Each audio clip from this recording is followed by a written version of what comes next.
Well, there's a number of things going on here. I think one is that we have to fess up to the fact that we being the United States and the corporatocracy, which basically controls our government, really screwed up. After the demise of the Soviet Union in 1991, the United States was the only superpower in the world.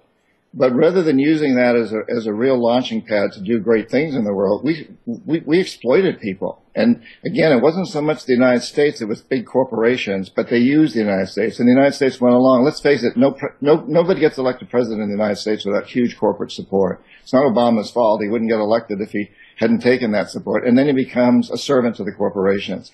And they've reacted very, very badly, I think, including in the former Soviet Union countries, those states, where the corporatocracy has gone in and the United States, allied with Europe, with much of Europe, has tried desperately to embrace these countries that were once Soviet countries, to bring them into our field of influence, primarily for the corporations.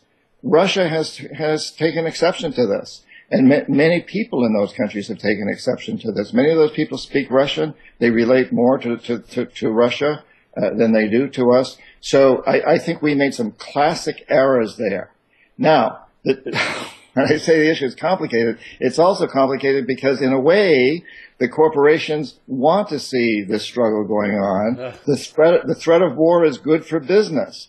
It's not just the businesses that make the weapons. They're all gearing up. They're selling a lot of weapons these days. But everybody that supports those businesses, insurance companies, the banks, Wall Street, Coca-Cola, the people who supply food and drinks and so on, everybody out there in that corporatocracy world benefits from the threat of war. We really have what I call a death economy today, which to a large degree is based on war and the threat of war.